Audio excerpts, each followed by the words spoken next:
Vamos lá, gente. Só mais um pouquinho, a gente termina essa revisão, tá bom? Esse vídeo vai ser um pouquinho mais curto, porque a revisão mais pesada ficou nas primeiras 10 questões, tá bom? Então, agora vai ser um pouquinho mais leve. Vamos lá, que falta só um pouquinho.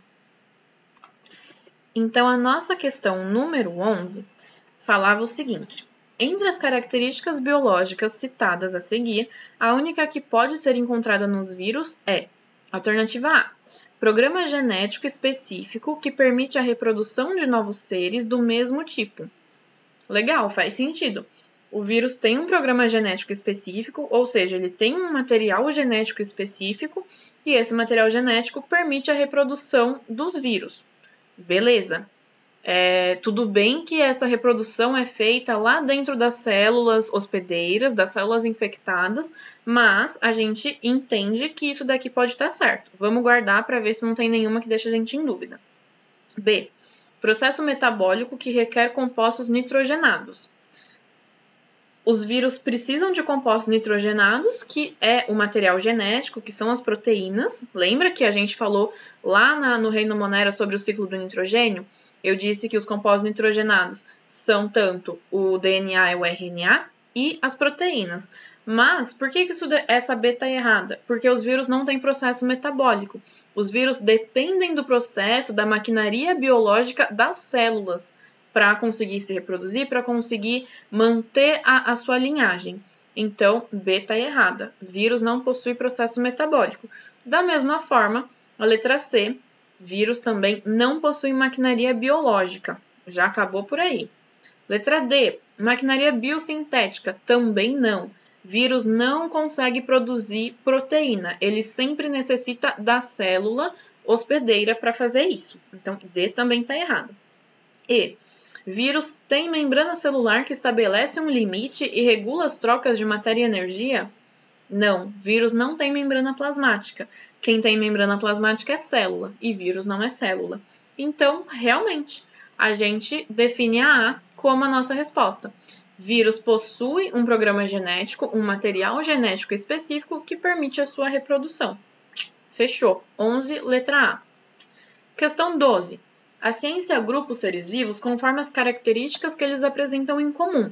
Cada grupo possui um subgrupo, o qual possui outro subgrupo, e a cada reagrupamento, as similaridades, ou seja, as características semelhantes, parecidas, ficam cada vez mais acentuadas, ficam cada vez mais presentes.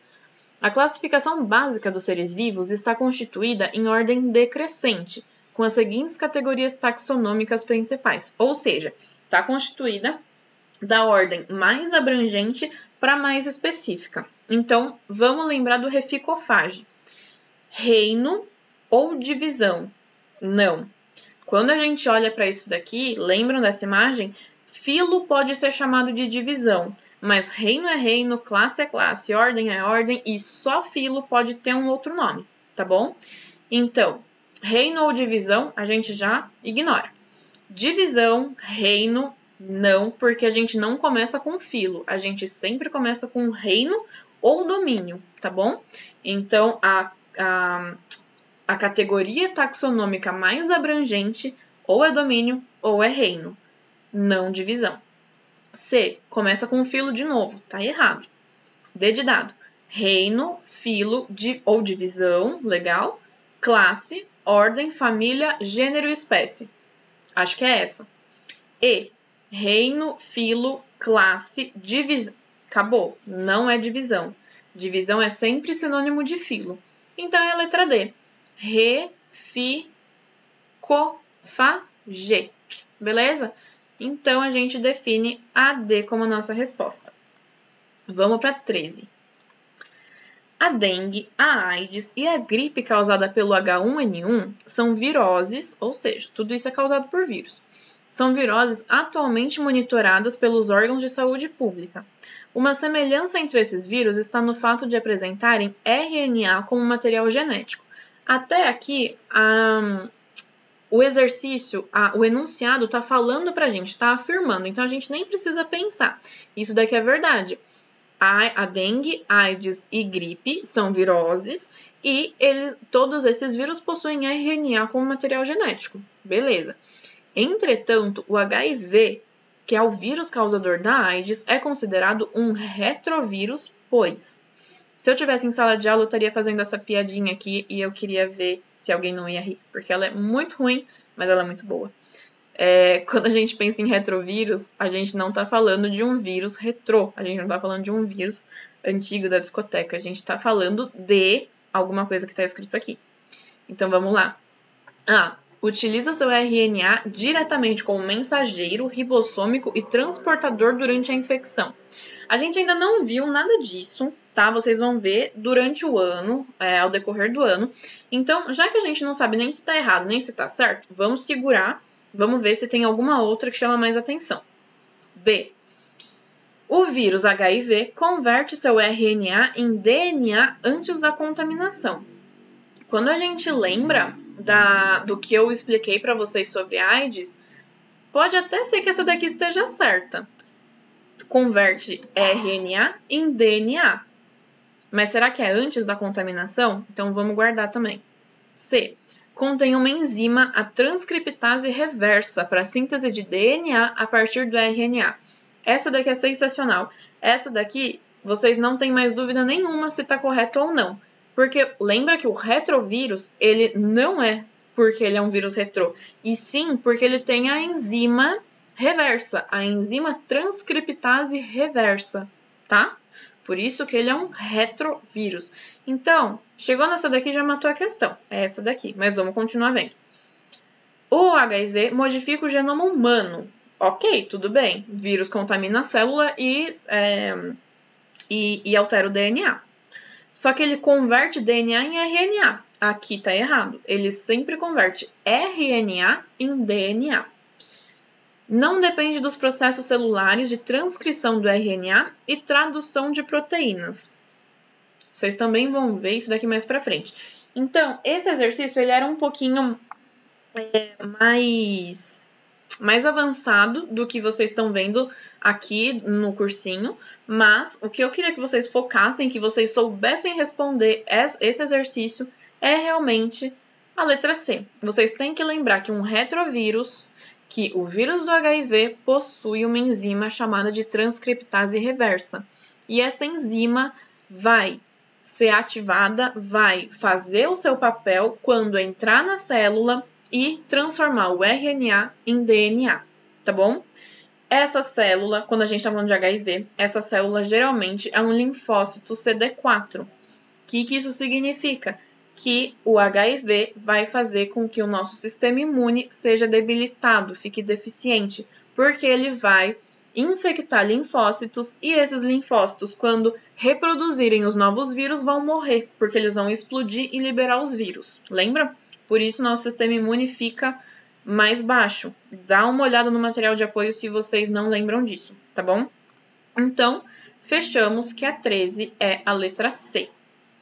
Vamos para 14.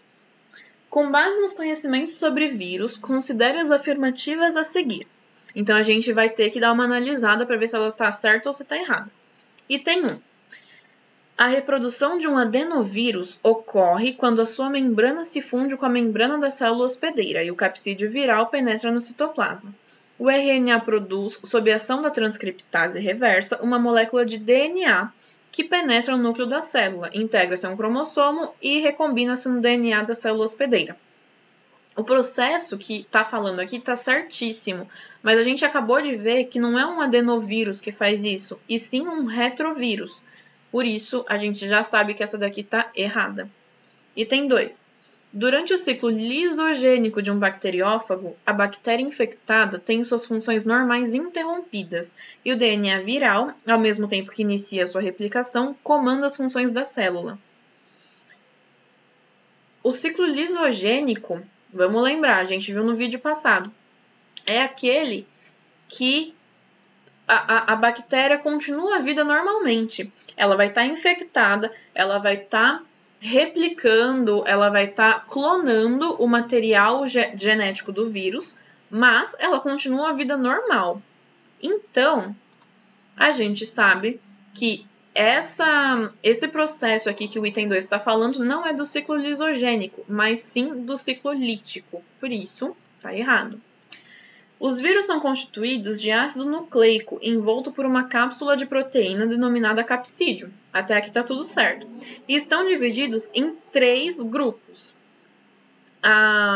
Os constituídos de DNA, que são os adenovírus, beleza. Os que são constituídos de RNA, retrovírus, e aqueles que possuem os 2 tipos de material genéticos. Essa daqui tá bem certinha. O que vocês podem ter ficado na dúvida é se todos os vírus constituídos de RNA são realmente retrovírus. E realmente não são. A gente chama os vírus de DNA de adenovírus e os vírus de RNA de ribovírus. Mas, o que a gente tem que pensar?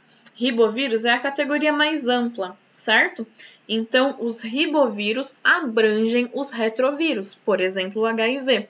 Por isso, essa daqui a gente pode até ficar em dúvida, mas eu já vou falar que ela tá certa, porque quando a gente for ver as alternativas, a gente não vai ter nenhuma que seja correspondente se a gente dizer que essa daqui tá errada.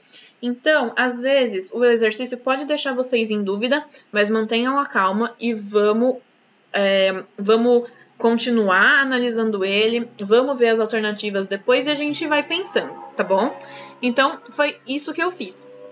Por que eu falei que essa daqui tá correta, mesmo não sendo o ribovírus aqui? Porque dá para entender, já que ribovírus é uma categoria maior, os retrovírus são de RNA, então tá ok. 4. Os vírus são parasitas obrigatórios de diferentes organismos, como bactérias, fungos, animais e plantas. No ser humano, algumas doenças causadas pelos vírus podem ser a catapora, a herpes, gripe, dengue e a AIDS. A gente viu tudo isso no material de apoio. Espero que vocês tenham visto. Então, essa daqui está correta. Portanto, a alternativa correta é 3 e 4, que é a alternativa C. Beleza? Definimos a C como a resposta da 14. Vamos ver agora a 15ª questão. Qual a função do mesossomo da bactéria? Esse daqui é bem fácil. A gente tem que lembrar que o mesossomo é essa invaginação que a bactéria tem quando ela vai se reproduzir, quando ela vai ser bipartida. Lembra? Quando ela invagina a membrana plasmática e ela vai se partir em 2. Portanto, essa daqui, a resposta está facinho. 15, reprodução.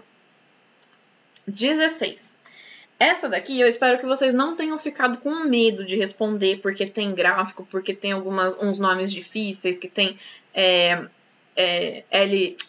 linfócito CD4, que tem um gráfico aí com Z, Y. Calma.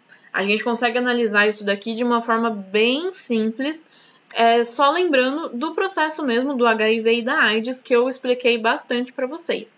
Então, vamos lá.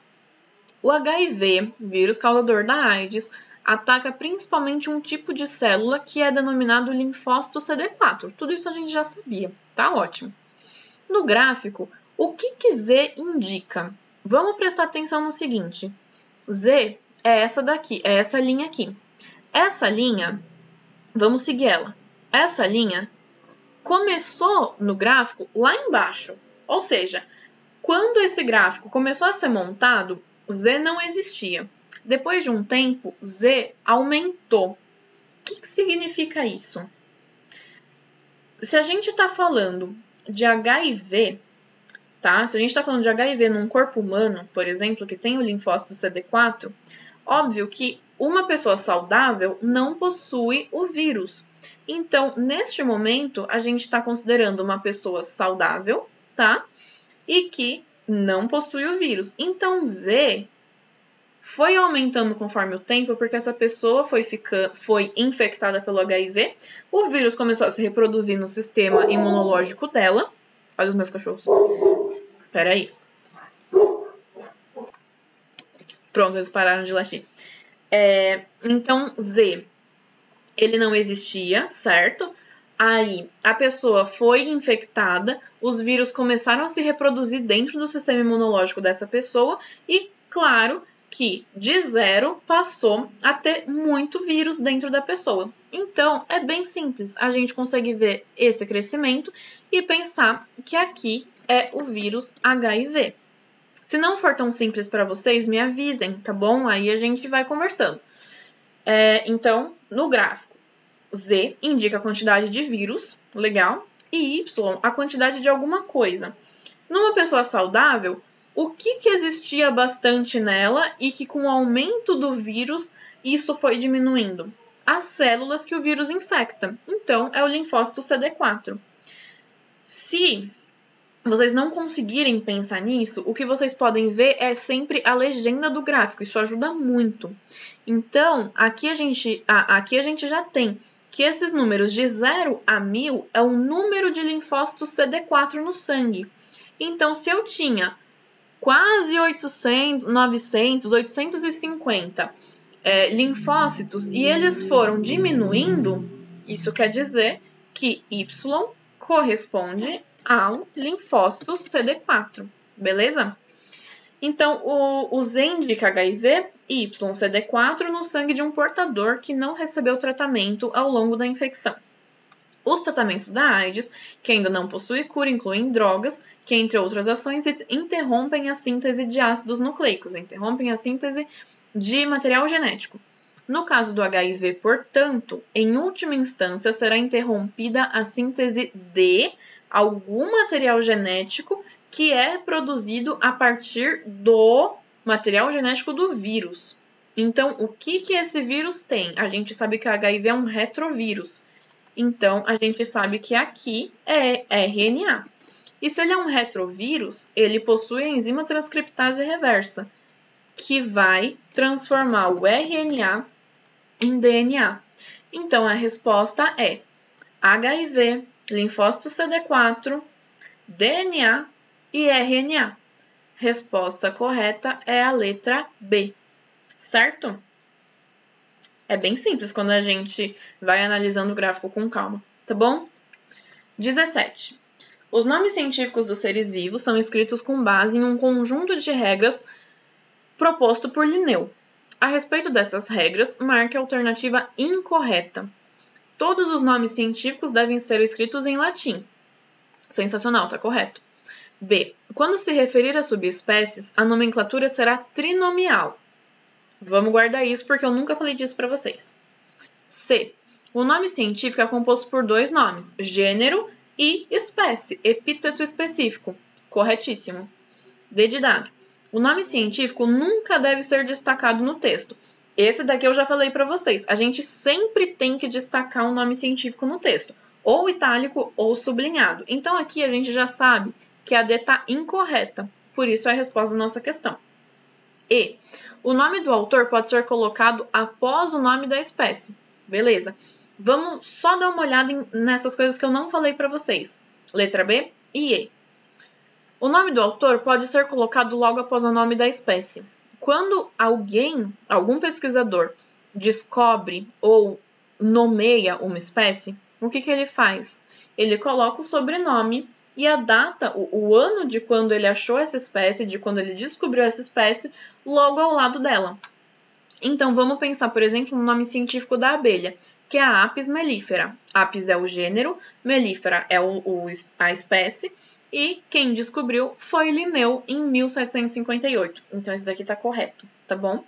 E aí, a letra B fala que quando se referir a subespécies, ou seja, quando a gente tem gênero e espécie, a gente tem, além da espécie, algo muito mais específico, que é a subespécie. E aí, a nomenclatura será trinomial.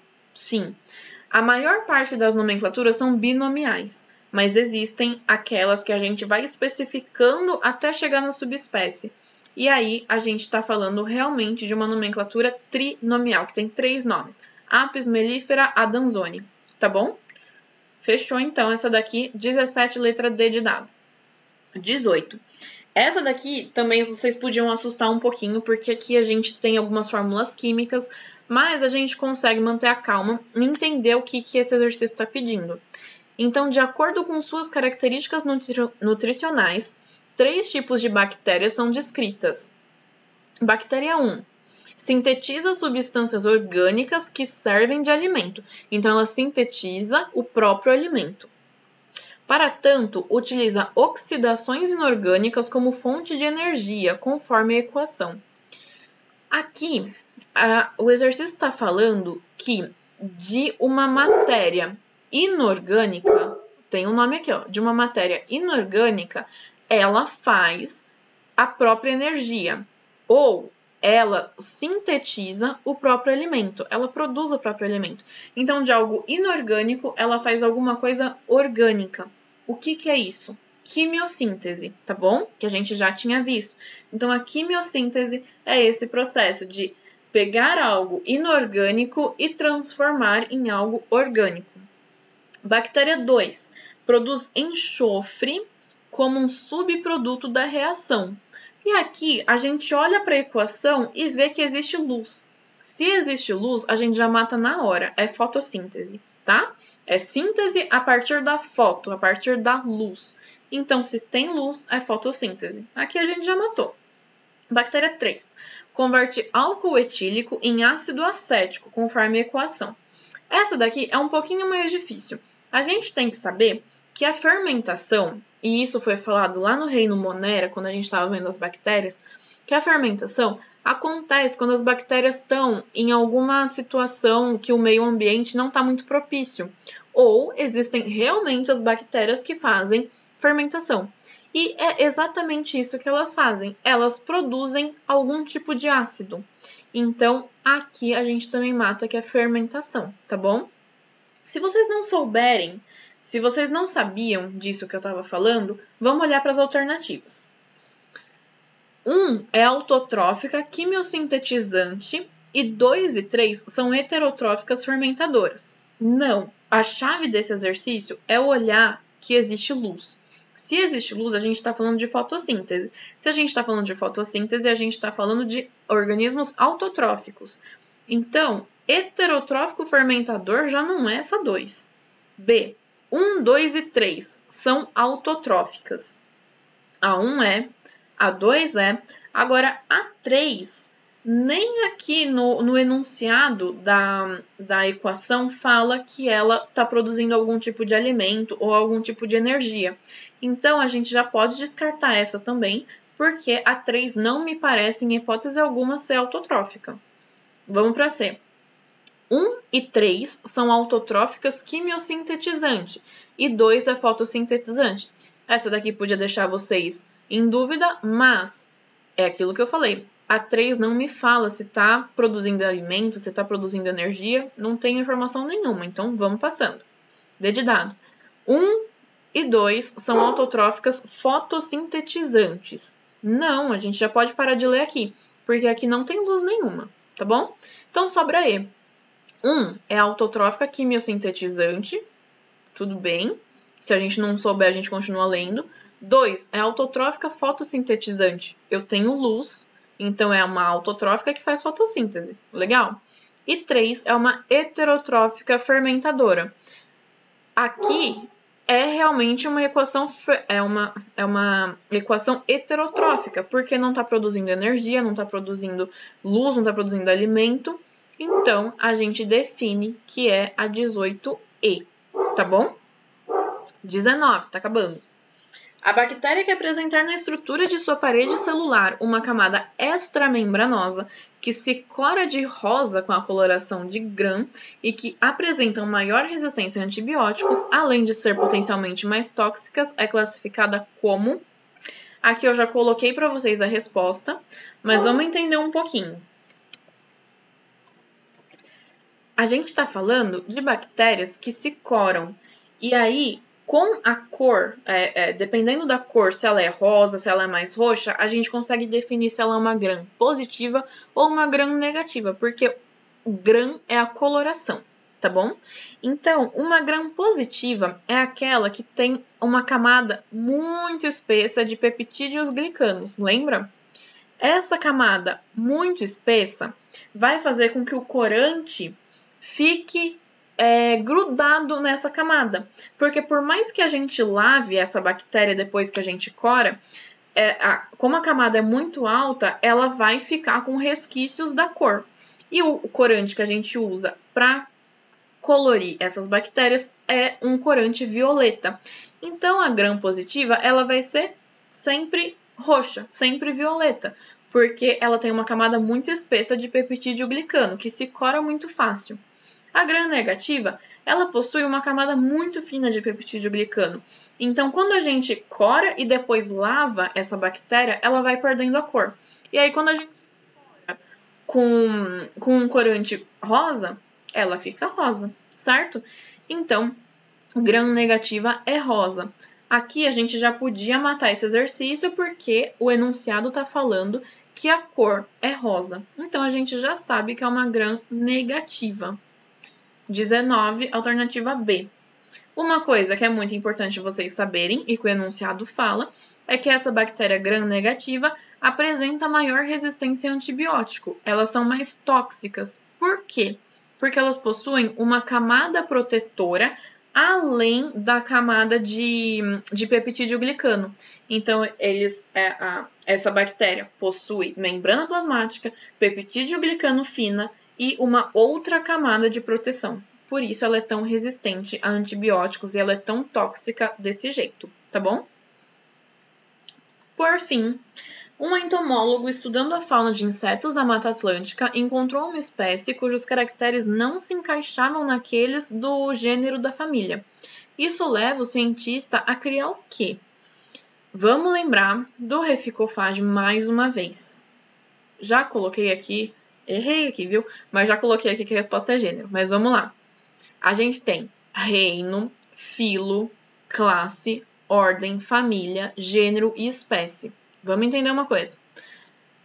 Se ele encontrou uma espécie cujos caracteres não se encaixavam no gênero, tá?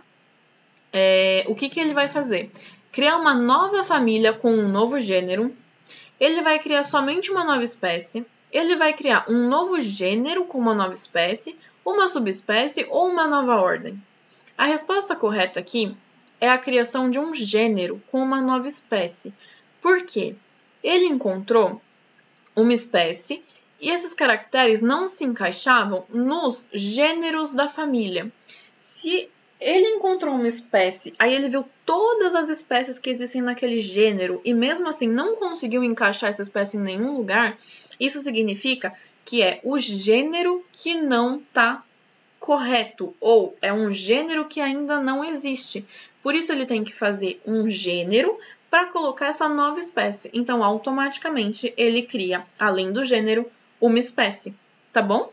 Que aí vai ficar realmente bem específico, que vai ter gênero e vai ter espécie muito bem definidos. Beleza?